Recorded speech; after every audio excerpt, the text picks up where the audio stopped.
আমাদের এই এলাকা থেকে কলাপাড়া উপজেলার বিভিন্ন ছাত্রদল, যুবদল, স্বেচ্ছাসেবী দল, মূল দল বিভিন্ন পর্যায়ে নেতৃত্ব দেওয়ার পরে অনেকে কর্মের কারণে হোক, ওই সময় ফেসিবাদী সরকারের অত্যাচারে হোক, যেভাবে হোক এলাকা ছাড়া হয়েছে। আমরা সেই মানুষগুলোকে নিয়ে একেবারে ছোট থেকে বয়োজ্যেষ্ঠ পর্যন্ত সবাইকে নিয়ে সংগঠিত করে এই ফ্রামটা তৈরি হয়েছে। যে একটা রাজনৈতিক ছাতা ঢাকাতে, ঢাকাস্থ কলাপাড়া জাতীয়তাবাদী ফ্রাম মানে হলো বিএনপি মনা যত মানুষ আছে তাদের একটি আমব্রেলা। এই ছাতা মোশাররফ ভাইয়ের হাতে, কিন্তু আমরা সেই ছায়ার নিচে ওখানে আছি। তা আমরা সাম্প্রতিক সময় একটা মিটিং ঢাকাতে করছি বাইরের সহ, দুটা ফোরাম নিয়ে। আমাদের নির্বাচনী এলাকা তো রাঙ্গাবালি সহ, রাঙ্গাবালি ঢাকাস্থ রাঙ্গাবালি একটা ফোরাম আছে, কলাপাড়া একটা ফোরাম আছে। দুই ফোরামের নেতৃবৃন্দ নিয়ে ভাই পড়ছিল আমাদেরকে নিয়ে। তো আমরা সেখানে বলছিলাম যে আমরা কিছু করতে চাই নির্বাচনের আগে। আমরা এলাকার সন্তান, যেমন আমাদের ফোরামটা এমন, কলাপাড়ার সব উপজেলা মানে সব ইউনিয়নের প্রায় সব ওয়ার্ডের মানুষ এখানে আছে। যেমন আমি আজকে এখানে আমার মতো আরো 300 জন আমরা এই ইউনিয়নের আছি। তো এই হিসাবে আমরা প্রত্যেকটা ইউনিয়নে কিন্তু আমাদের প্রতিনিধি আছে, বিএনপি আছে, ছাত্রদল, যুবদল যাই আছে, কিন্তু তার মধ্যে আমরাও আছি। তো আমাদের তারা ভাই প্রত্যাশাটা একটু ভিন্ন। আমরা যেহেতু দূরে থাকি, এই কারণে এলাকায় আমাদের বদনাম কম। ভালো মন্দ পরে বললাম যে আমি যেহেতু দূরে থাকি, মানে সঙ্গত কারণে এলাকায় আমার বদনাম কম। আমি দূর থেকে যখন আসি তো মানুষ এভারেজ ভালো মন্দ বলে।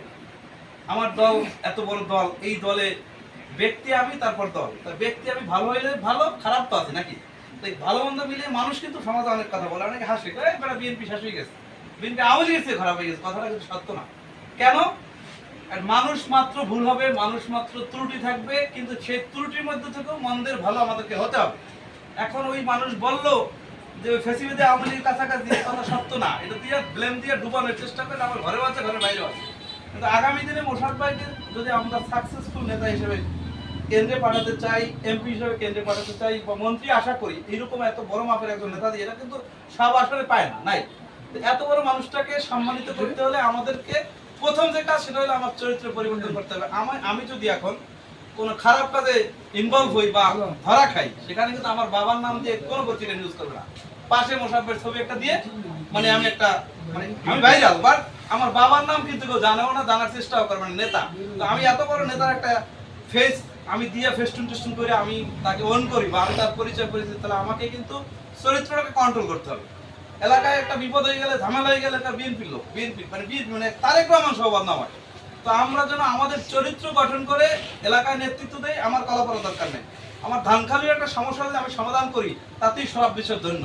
উনি উপজেলা বিএনপি নেতৃত্ব দেয়, উনি সিরিয়ান মানুষ। উনি যদি দেখে ওনার ধানখালিতে বিচার কলাপাড়া যায় না একটাও, এখানে সমাধান হয়ে যায়, তাতেই ওনার এলাকা উনি কন্ট্রোল করতে পারে। ওনাকে কিন্তু দায়ী করা হয় ধানখালির জন্য, আপনি ধানখালি এই করে, আপনি ধানখালি সেই করে, এটা কিন্তু ওনার জন্য ভালো মেসেজ না।